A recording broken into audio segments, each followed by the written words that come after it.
میری خالہ کے ساتھ بہت گہری دوستی تھی۔ وہ بے اولاد تھی اور گھر میں اکیلی رہتی تھی۔ میری خالہ کافی جوان عورت تھی۔ میرے ساتھ وہ اپنی ہر بات شیئر کرتی تھی۔ جب بھی اداس ہوتی تو اپنی خالہ کے گھر رہنے کے لیے چلی جاتی۔ اس دوران میں خالہ کے ساتھ خوب مستی کرتی اور ان کے ساتھ ہی بیڈ پر سوتی۔ جب واپس اپنے گھر آنے کو بولتی تو خالہ ضد کر کے مجھے ایک دو راتیں اور رکنے کا بولتی۔ میں نئی نئی جوان ہو رہی تھی کہ ایک رات خالہ کے ساتھ بستر میں لیٹی تھی کہ اچانک خالہ نے اپنا ہاتھ میرے سینے پر پھیرنا شروع کیا تو مجھے مزہ آنے لگا۔ میں نہ چاہتے ہوئے بھی خالہ کا ہاتھ روک نہ سکی۔ میں اپنی ناشرم اتار کر خالہ کے سامنے بے خوف ہو کر لیٹ گئی۔ تب خالہ نے مجھے ایک ہی حصے سے لذت دی اور 2 دن بعد میں گھر آئی تو کچھ بے چین سی رہنے لگی، کیونکہ مجھے خالہ کے ہاتھ کی لذت اس قدر لگ گئی تھی کہ مجھ سے اب رہا نہیں جاتا تھا۔ اگلے دن میں بہانہ کر کے خالہ کے گھر گئی تو گیٹ کا دروازہ کھلا ہوا تھا۔ گھر میں داخل ہوئی تو خالہ کے کمرے سے عجیب سی آوازیں آ رہی تھی۔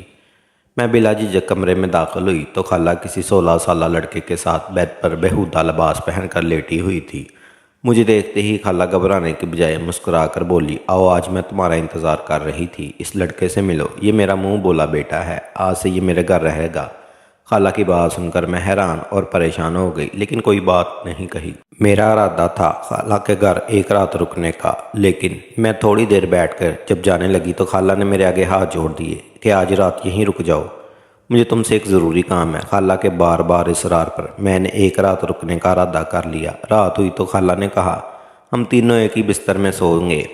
میں نے خالہ سے کہا کہ یہ کیسے ممکن ہے، ایک جوان لڑکے کے ساتھ میں کیسے سو سکتی ہوں؟ خالہ نے یہ کہا، اب میرا منہ بولا بیٹا ہے، اس لیے فکر کرنے کی کوئی ضرورت نہیں۔ ہم ایک بستر میں لیٹ گئے۔ تھوڑی دیر بعد میں کروٹ بدل کر لیٹ گئی۔ آدھی رات گزر چکی تھی کہ مجھے بیڈ ہلنے کی آواز محسوس ہوئی۔ میں نے ہلکی سی آنکھ کھول کر جب دیکھا تو میری جان نکل گئی، کیونکہ خالہ اپنے منہ بولے بیٹے کا۔ ہم 2 بہنیں اور ایک بھائی ہیں۔ میری خالہ جن سے میں بہت اٹیچ تھی۔ خالہ کام سے واپس آ رہی تھی، عشاء کا وقت تھا، اذان ہو گئی تھی اور لوگ مسجد میں داخل ہو رہے تھے۔ وہ بھی ان مانگنے والوں میں سے ایک تھا، لیکن مسجد کے باہر مسجد کی دیوار کے ساتھ بیٹھا تھا، اپنے رب کے آگے ہاتھ اٹھائے بڑی شدت سے مانگ رہا تھا۔ اس کے آنسو بہہ رہے تھے۔ خالہ اس کے پاس رکی اور بولی، کون ہو تم؟ مجھے کہاں جاتا؟ اس گھر سے میں مسافر لگتے ہیں۔ لوگ مسجد کی طرف آ رہے تھے اور اسے عجیب نظروں سے دیکھ رہے تھے، جیسے وہ پاگل ہو۔ اس کا حلیہ بھی تو پاگلوں جیسا ہی تھا۔ وہ عورت اس شخص کے چہرے کی معصومیت سے حیران تھی۔ وہ چہرہ ایسا تھا ایک بار دیکھنے والا ٹھہر جاتا۔ برسوں کی مسافت، ایک درد جو اس چہرے پہ غم تھا۔ وہ عورت جو اس اجنبی کے پاس کھڑی تھی کہنے لگی، بڑا لمبا سفر کر کے آئے ہو۔ اس اجنبی کو دیکھنے پر وہ بھی اماں اب اس زمین کے ساتھ اس پر بیٹھ گئی۔ اجنبی نے اس عورت کی طرف دیکھا اور کہا، بہت لمبا سفر، ایسا سفر جس میں اپنے ہی ہم سفر کو ذلیل کر دیا اور پھر سارے وعدے قسمیں توڑ کے اسے اکیلا چھوڑ دیا۔ اس کی بددعائیں مجھے جینے نہیں دیتی۔ اماں نے کہا، خالہ نے کہا، بیٹا اس رب کو راضی کرنا بہت آسان ہے، وہ تجھ سے بس سچی توبہ چاہتا ہے۔ وہ تو رحمان ہے، رحیم ہے، اسے تو معاف کرنا سب سے پسند ہے۔ اور جہاں تک رہی اس بندے کی بات، تو اللہ کے بندے بھی اپنے اللہ کے اس بندے کی شکایت نہیں کرتے، تو اپنے رب کا ہو جا، وہ خود اس بندے کو تیرے نصیب میں لکھ دے گا۔ اس اجنبی نے بچوں جیسی معصومیت سے اماں کی طرف دیکھا اور مٹی جھاڑتے ہوئے اٹھ کھڑا ہوا۔ اماں نے دیکھا اس کے کپڑے اور وہ چادر جو اس نے اوڑھ رکھی تھی اتنی پرانی تھی جیسے اس کا کوئی نہ ہو، جو اور وہ اسے بتاتا کہ انہیں بدل والا یا دو دیتا۔ خالہ کو اس اجنبی پر رحم آ گیا، جس کی حالت کی وجہ سے لوگ اسے رک رک کر دیکھ رہے تھے۔ اماں نے کہا، میری اولاد نہیں، شوہر کچھ عرصے پہلے اس دنیا سے چلا گیا، اگر تم میرے بیٹے بن جاؤ۔ وہ شخص ذہنی طور پر معذور لگتا تھا۔ خالہ نے اپنے اسے منہ بولے بیٹے کا ہاتھ پکڑا اور اسے گھر لے آئی۔ اس کے لیے نہانے کا پانی رکھا اور اسے اپنے مرحوم شوہر کے کپڑے دیے۔ وہ پہن کر نکلا تو اماں کو لگا اسی بیٹے کی وجہ سے وہ بے اولاد تھی، مجھے اللہ نے اس بیٹے سے نوازا تھا۔ خالہ بتاتی ہے، میں دیر تک اپنے بیٹے کی نظر اتارتی رہی، میری نظر ہی میرے بیٹے کو مہنگی جائے۔ میری رہی خالہ نے سارے خاندان سے کہہ دیا، یہ میرا بیٹا ہے، کل کو مر بھی گیا تو مجھے غریب کا جو کچھ ہے وہ اس کا ہے۔ اس طرح وہ اجنبی میری خالہ کے گھر رہنے لگا۔ خالہ نے اس کا نام حسن رکھا۔ حسن میری خالہ کے علاوہ کسی سے بات نہیں کرتا تھا۔ خالہ کسی کے گھر کام کرتی تھی، جاتے ہوئے دروازہ باہر سے بند کر جائے کہ کہیں اسے بتائے بغیر چلا نہ جائے۔ ہم سب لوگ ایسے نفسیاتی مریض ہی سمجھتے تھے۔ میں خالہ کے گھر اس اجنبی کے آنے کے بعد 1-2 بار گئی تھی۔ ایک بار وہ سو رہا تھا، دوسری بار خالہ سے کسی بات پر لڑ رہا تھا۔ خالہ اسے ایسے منتیں کر کے کھانا کھلا رہی تھی جیسے ماں اپنے بچوں کو کرتی ہے، کہیں اس کا بچہ بھوکا نہ سو جائے۔ میں نے خالہ سے کہا کہ ایک تو آپ راہ چلتے اجنبی کو گھر لے آئیں، اوپر سے اس کے اتنے نخرے برداشت کرتی ہیں، دیکھ لیجیے گا، مجھے تو اس شخص کا بھروسہ نہیں۔ تھانے میں رپورٹ لکھوا دیں، کہیں کسی پاگل خانے سے تو نہیں بھاگ کے آیا۔ حسن نے سن لیا اور کمرے میں جا کے خود کو کمرے میں بند کر لیا۔ خالہ نے غصے سے مجھے دیکھا اور بولی، یہ بلادوب میں نے سفید نہیں کیے، اور دوسری بات جو تم بول رہی ہو یہ تم نہیں، تمہارے اندر تمہارے باپ کی وہ ٹریننگ ہے جو بچپن سے تم لوگوں کو دی گئی ہے، ہر دوسرے بندے کو شک کی نظر سے دیکھو۔ میں اب بننے لگی اور کہا، خالہ اب اس کے لیے مجھ سے لڑیں گی؟ تو خالہ نے اپنی آنکھوں سے آنسو صاف کیے اور بولی، وہ کوئی اور نہیں، میرا بیٹا ہے، تم سب یہ بات اچھی طرح سے سمجھ لو۔ میں نے خالہ کو ساتھ لگایا اور کہا، اچھا ٹھیک ہے، میں آج سے آپ کے بیٹے کو کچھ نہیں کہوں گی۔ میں سمجھ گئی تھی خالہ نفسیاتی مریض کو اپنا بیٹا مان چکی ہے۔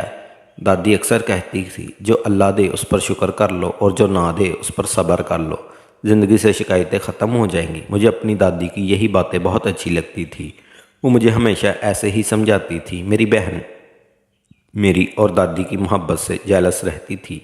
میں نے کہا، تم بھی کبھی سنا دو دادی کی باتیں تو تمہیں پتہ چلے کتنی اچھی باتیں کرتی ہیں۔ دادی کہنے لگی، میں نے کبھی انکار کیا، لیکن دادی تم سے محبت زیادہ کرتی ہیں۔ وہی شکوہ جو اسے ہمیشہ سے تھا۔ دادی مسکرانے لگی اور بولی، بیٹا تو تمہیں لگتا ہے محبت نہیں تم سے، جبکہ اصل سے زیادہ تو پیار ہوتا ہے۔ میرے لیے تم دونوں ہی عزیز ہو۔ لیکن میری بہن بھی اپنے نام کی ایک ہی تھی، اسے محبت میں شراکت پسند نہیں تھی۔ وہ تو تب خوش ہوتی جب دادی کہتی، تم مجھے سب سے زیادہ عزیز ہو۔ میری بہن دن بدن ضدی اور بے حد حساس ہوتی جا رہی تھی۔ پوری رات باہر رہنے کے بعد میری بہن گھر واپس آئی تھی۔ وہ جانتی تھی کہ ہمارے گھر کا ماحول ایسا نہیں، اور نہ ہی ابا اس طرح کسی سہیلی کی طرف رکنے کی اجازت دیتے۔ اسی سہیلی کی سالگرہ تھی اور ابا آج اپنے گاؤں گئے تھے۔ اسے لگا آج ابا وہیں رہیں گے، لیکن ابا واپس آ گئے اور اس وقت اسے باہر سے آتے دیکھ کر شدید غصے میں تھے۔ جب میری بہن نے کہا، پلیز ابا، اب وقت بدل چکا ہے، اور میں امی کو بتا کے گئی تھی، میری سہیلی مجھے خود چھوڑ کر گئی ہے، میں اکیلی نہیں تھی۔ اس نے بیزار سے لہجے میں کہا۔ ابا کا ہاتھ اٹھ گیا۔ انہوں نے کہا، میں بھی بول کر تھک گیا ہوں، تمہاری یہ عیاشیاں بے حیائی میں برداشت نہیں کروں گا۔ شریف گھروں کی لڑکیاں رات کو کسی سہیلی کی پارٹی میں نہیں جاتی۔ میری بہن نے کہا، آپ کو 1000 بار کہا ہے مت کہا کریں، مجھے کیوں بولتے ہیں؟ میں اپنی بڑی بیٹی سے تو کبھی نہیں کہا، جب دل چاہتا ہے یہاں دل چاہے منہ اٹھا کے چل پڑتی ہے، اسے کیوں نہیں روکتے؟ سب میرے پیچھے پڑتے ہیں۔ ابا نے کہا، وہ تمہارے جیسی بد زبان نہیں اور اتنی بے باک کہ مجھے بتائے بغیر کہیں بھی چلی جائے۔ میری بہن پرکٹی کمرے میں آ گئی۔ مجھے اس طرح سے ابا سے بات کرنا اچھا نہیں لگا تھا۔ میں اس کے پاس گئی اور کہا، تمہیں سچ میں ڈر نہیں لگتا؟ اس وقت سے جب تمہاری بد زبانی ہمارے گھر کی خوشیاں نگل جائے گی، تمہارے ڈر کیوں نہیں لگا؟ تمہیں ایسی سزائے جس سے تم دوبارہ ان کی صورت بھی نہیں دیکھ سکو گی، لیکن آپ کو کسی تب تک سمجھایا نہیں سکتے جب تک کوئی سمجھنا نہیں چاہتا۔ میری بہن نے کہا کہ میں کمرے سے چلی جاؤں۔ وہ ہم سب سے بد زبان ہوتی جا رہی تھی۔ حسن نے خالہ کو بتایا تھا، ایک دن وہ اپنے والد کا انتظار کر رہا تھا، لیکن لوگ اب تک آئے نہیں تھے۔ گھر کے قریب ہی تو میرے چچا کا گھر تھا۔ تبھی اچانک میرے فون پر کسی انجان نمبر سے کال آنے لگی۔ کال پر کچھ ایسا کہا گیا تھا کہ ہاتھ میں موجود موبائل زمین پر گر گیا تھا۔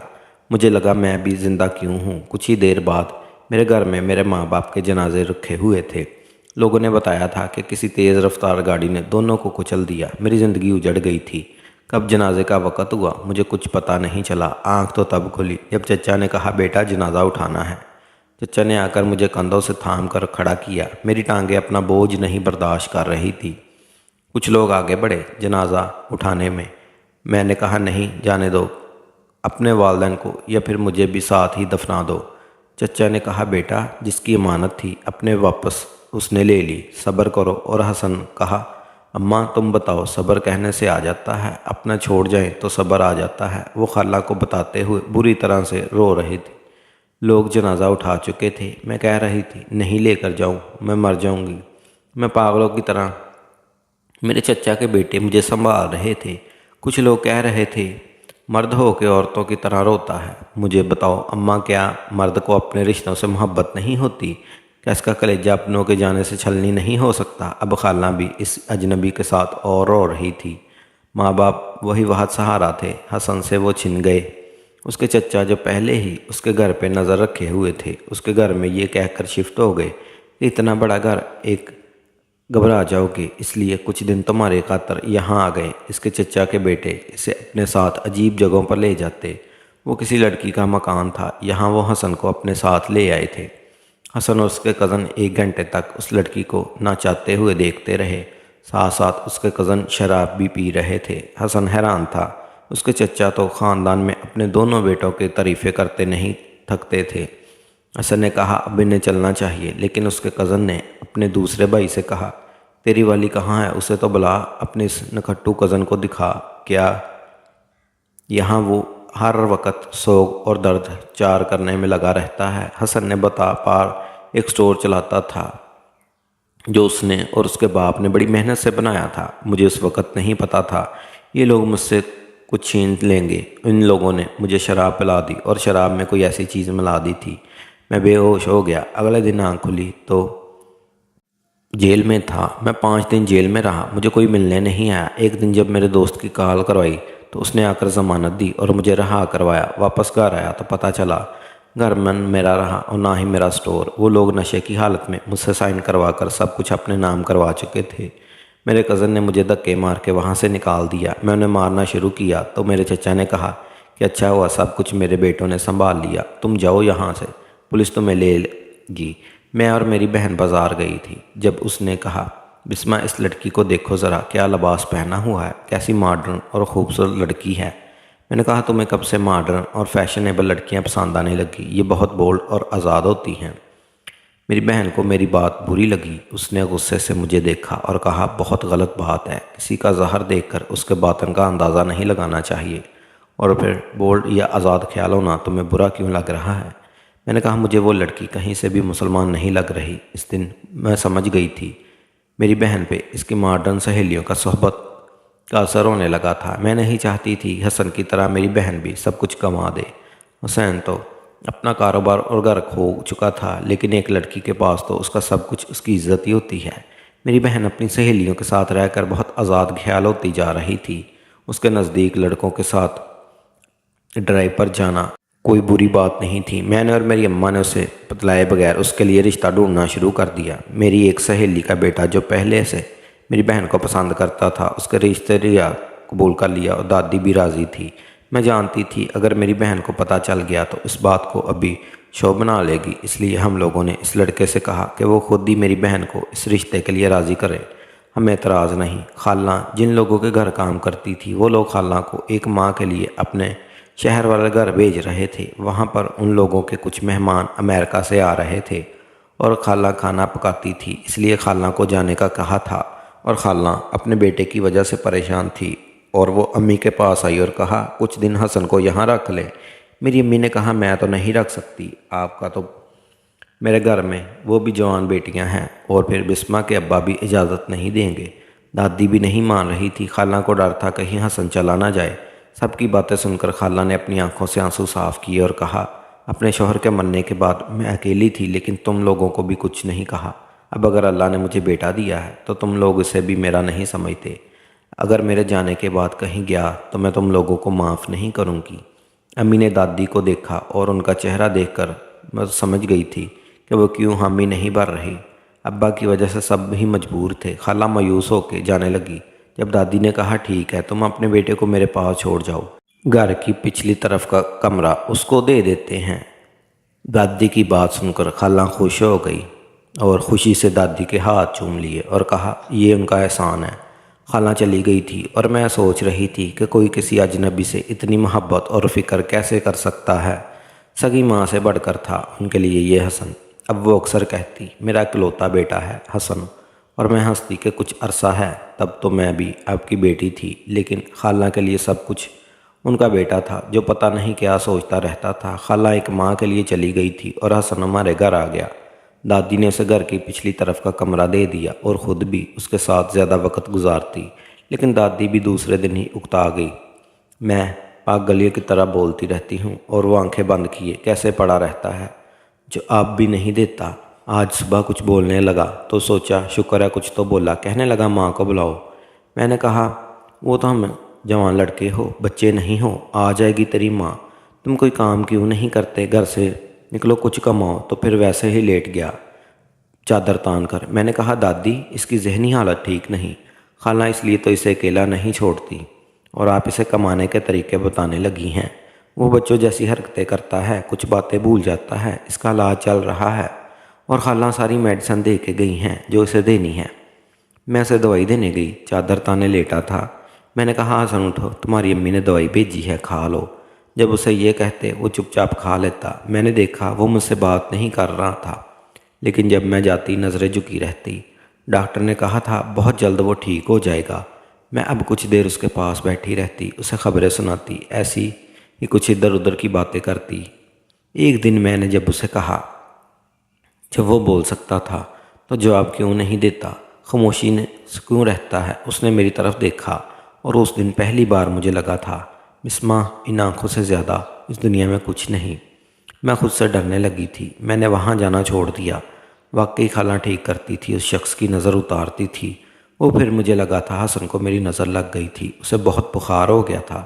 اس نے صاف کہہ دیا تھا جب تک اماں نہیں آئے گی وہ دوائی نہیں کھائے گا۔ میں نے خالہ سے بات کی، انہوں نے کہا فون دو اسے۔